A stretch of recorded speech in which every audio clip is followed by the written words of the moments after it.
What up, World Weary team? Back at it again. Welcome to episode 135. Thank you to those watching for the first time. Hope you liked the video. Go back and watch all my other videos. Maybe you find something you like. Remember to like, comment, subscribe, share, and all that good stuff. Thank you to those who've been with me since the beginning. It will come a long way. I truly appreciate you guys for watching the videos. Hope you like them. Continue to do so, and you know what you do, like and comment, all that good stuff. Today's episode is going to be talking about fictional characters. What if they were real life people, whatever? What if they actually played in the NFL, professional boxing, NBA, whatever? These are some of the characters that I love in film that are great at the sport that they're doing. And I just want to see if they could survive in the real world. So what I'm going to do is the year that the movie came out is the year that they'll be compared to it in terms of stats or whatever. And let's see how it goes.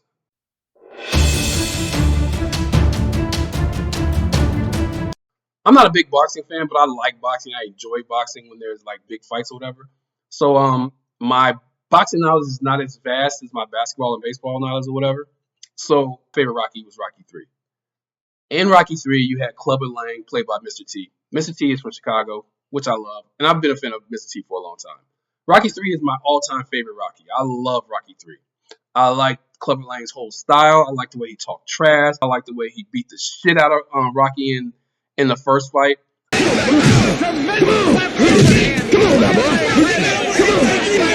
I liked everything about Clubber Lang.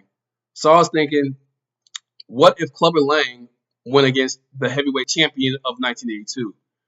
In this instance, it would have been Larry Holmes. Larry Holmes, one of the most untalked about heavyweight champions, in my opinion. When I looked at the information for this guy, Larry Holmes is unbelievable. Up to 1982, Larry Holmes was 39-0 with 29 knockouts. That's amazing. And he defended his heavyweight title 11 times up to 1982. Won the heavyweight title in 1978, and he defended it 11 times before 1982, his fight against Jerry Cooney. He had 2 fights in 1982, and he won both of those fights. So he used to spar with Muhammad Ali, so he got a lot of tips from him. He was an amazing fighter. They said he was flat-footed, he had a heavy jab, and he was a very defensive-minded fighter or whatever. But his jab controlled the fight. He used his jab to set up devastating combinations, and which often led to knockouts. So Larry Holmes was a valiant opponent or whatever. He had explosive power. He was just an amazing fighter. And it's crazy that a lot of people don't talk about him. I learned a lot about this dude just looking him up.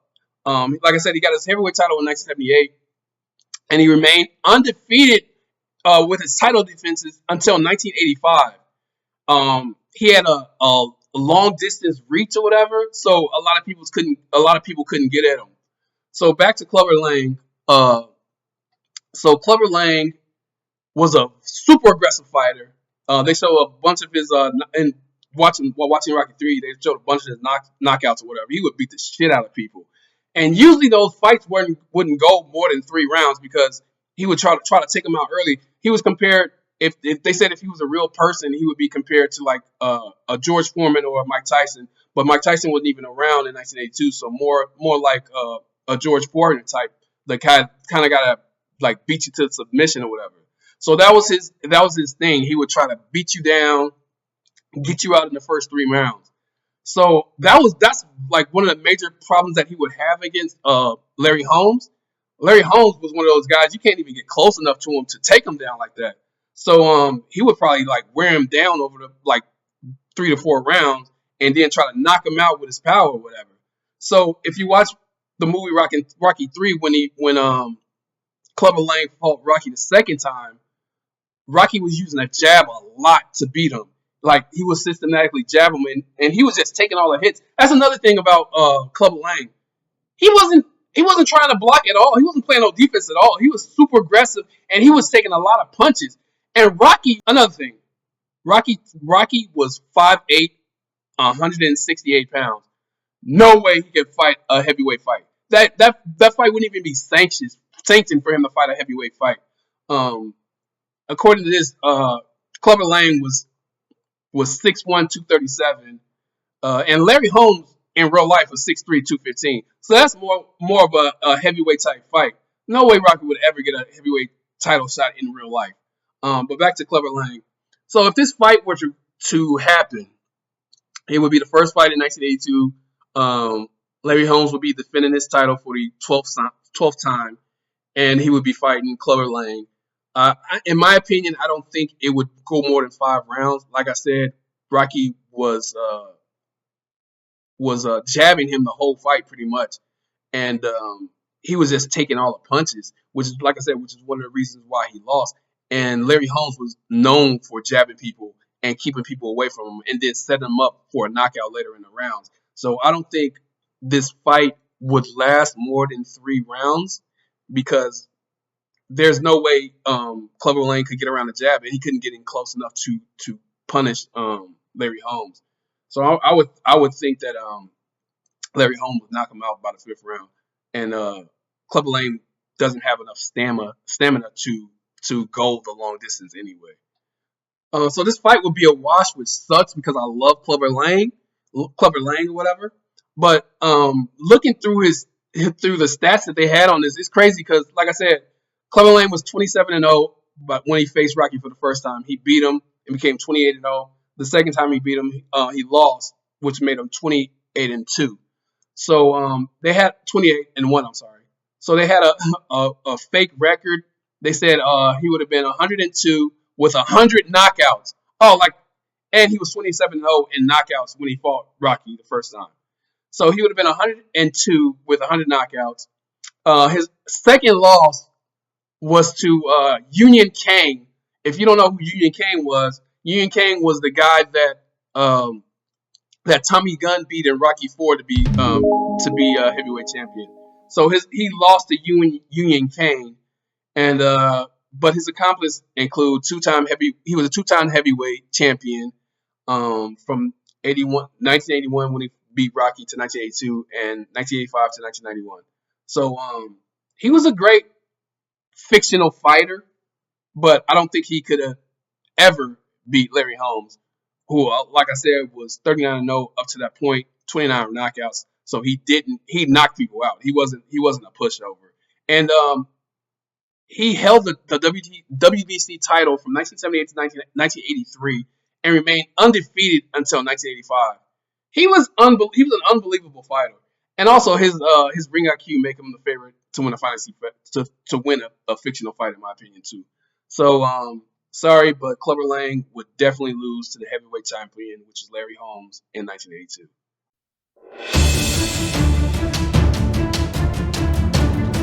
All right, next we got Bobby Boucher from the movie Waterboy. Waterboy came in 1998. So what if Bobby Boucher got drafted into the NFL? What team would he play for? So Bobby Boucher was 31 years old in Waterboy, which is fucking ridiculous. So we're going to be going from the 98 NFL draft. There were 30 linebackers drafted in the NFL draft. And let's see what place he could potentially be drafted in if he were to come out in an NFL draft. He's 31, so he was a freshman, but I don't think those rules would apply to him because he's so old. So I don't think he would have to stay 3 years. Let's just do it in my opinion. He would have to stay 3 years since he's 31 years old. So he played for the South Central Louisiana State Mud Dogs. That team was terrible before he joined the team. Like I said, 31 people were drafted in that 98 draft. He played outside linebacker, so he would have been a linebacker in the NFL draft. Could he get drafted?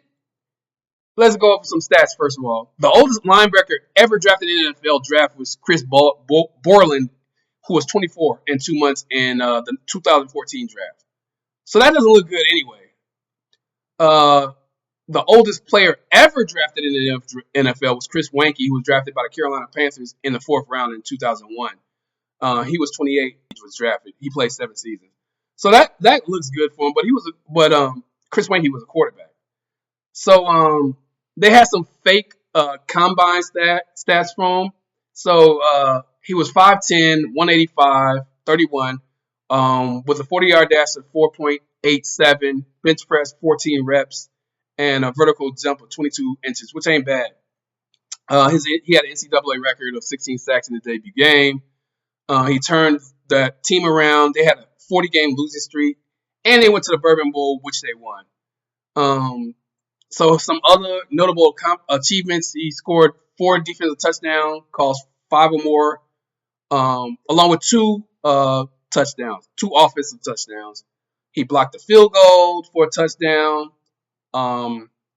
And he played, like I said, he played in the Bourbon Bowl. His playing style, he's known for shoulder contact and wrapping up. His biggest weakness was his footwork.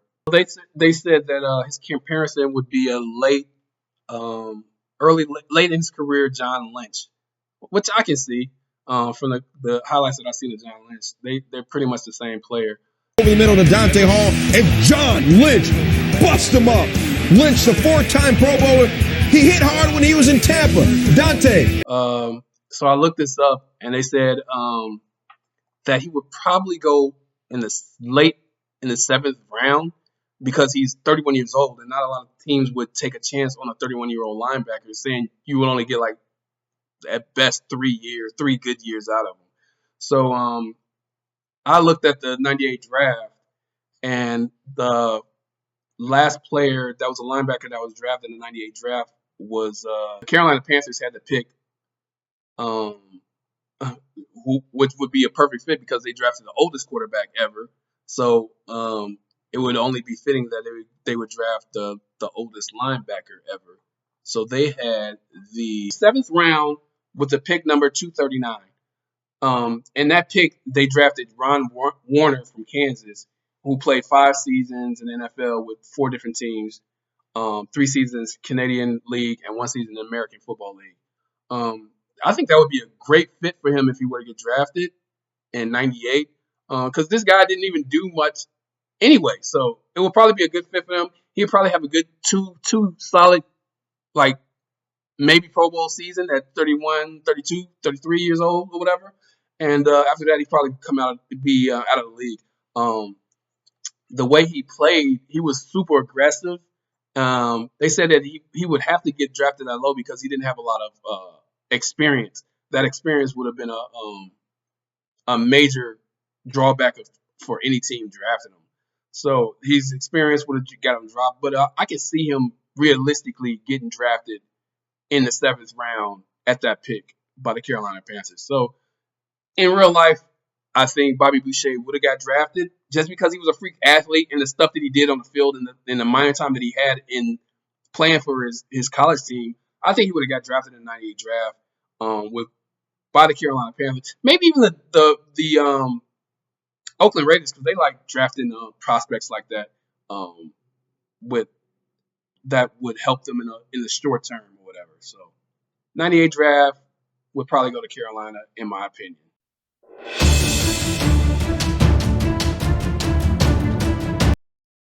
Next, we're going to talk about one of my favorite movies that's underrated.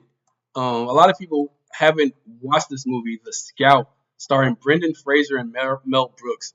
So it was released in 94. So what if Steve Nebraska from The Scout, played by Brendan Fraser, it actually played in the MLB? So this movie is about this scout that was looking for the next big prospect or whatever. He finds Brendan Fraser playing in some Mexican league or whatever, and he's throwing 100 miles an hour, like over 100 miles an hour. In 94, that was big. So it was estimated that he was throwing 109 miles per hour, which is damn near unhittable. So, but his problem was he had no other pitches. All he had was a fastball. So the scout takes him from wherever the fuck he was playing at, signs him to a big ass, I think a $50 million contract, and wants him to play for the Yankees. This motherfucker has crazy mental issues or whatever. He's scared to pitch in front of people, and he's scared to fail. Eventually, he ends up, he says, I'll pitch for the Yankees if they get to the World Series. The Yankees make the World Series, and he comes out to pitch for the Yankees. Let's just say I wanted to pitch. What's the worst thing that could happen? We lose. That's not so bad because half the guys down there lose every night. So he's in the World Series, and he threw a perfect game. Not only did he throw a perfect game, he threw 81 strikes of all fastballs, striking out 27. So he threw 81 pitches, all strikes, strike out 27 people in a row. 12 miles an hour. It's a record. And then not only that, he hit 2 solo home runs. Steve Nebraska's first time at bat. Nebraska swung on a long high drive. Oh man, he pounded this one. So in 1994, there was a DH only in the American League and the National League. And the National League didn't have a DH, so he had to play in the American League to hit. So this motherfucker can hit like Barry Bonds and he can pitch like Nolan Ryan, pretty much. He was Ohtani before Ohtani came out in this movie. So that motherfucker can hit home runs and he throws 109 miles an hour. So I was like, if he went to the Yankees, he would be unbelievable. So I'm assuming they got rid of DH for him to bat. So he was probably playing DH when he wasn't pitching also. So they win that game and he signed to the Yankees. So I'm looking up information. And it was actually this site that actually showed like his stats, what he would do in the major leagues.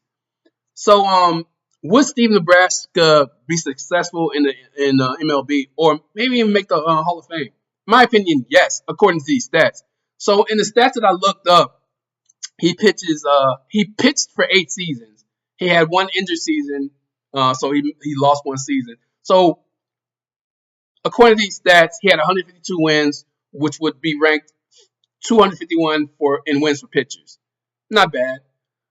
He had with a 2.04 ERA, which would have been 6th ranked all time, which is unbelievable. He had 2,272 strikeouts, which would have been ranked 60th, right behind Dwight Gooden, with a career high of 527 strikeouts in 95 season, which would have been number 1 for all time for a season, which is impressive. For only 8 seasons, he had over 2,000 strikeouts. In every season but 1 season, he was in the top 25 of strikeouts. So he would have been a Hall of Fame pitcher just by those numbers alone. But then they had his batting stats, which was amazing. So his 13 years active hitting from 95 to 2008, one injured season, like I said, in 96. He had 578 home runs, which would have been number 12 all time on the list, right behind Mark McGwire, with a career high of 66 home runs in 2003, which would have him 3rd all time in the season. And he was one of the hardest throwing pitchers all time. At that time, the hardest throwing pitchers was Randy Johnson and Nolan Ryan and Roger Clemens. So I think they were topping it like 102 or whatever at the time, or whatever, maybe even lower than that. I'm not 100% sure. So he would have been in the Hall of Fame from his pitching, but his batting just puts him over the top. He would have been first ballot Hall of Fame with his batting. He had over 500 home runs, which was almost an automatic entry to the Hall of Fame nowadays. And he had 66 home run season in 2003, which would have been 3rd all time in the season. So he was an unbelievable pitcher, unbelievable hitter.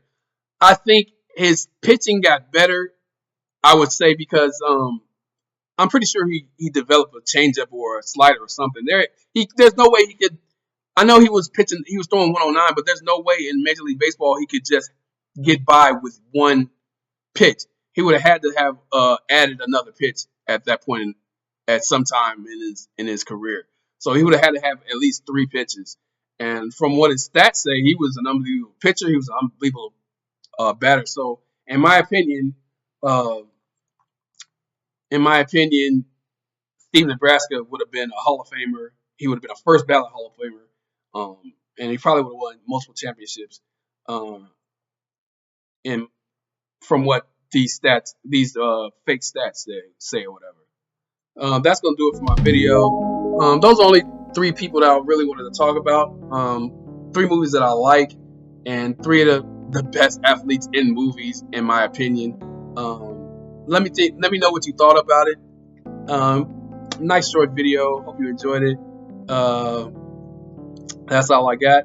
Have a good one. But on anyone else's channel and decided to watch mine, so I truly appreciate you guys for giving me 15-20 minutes of your time.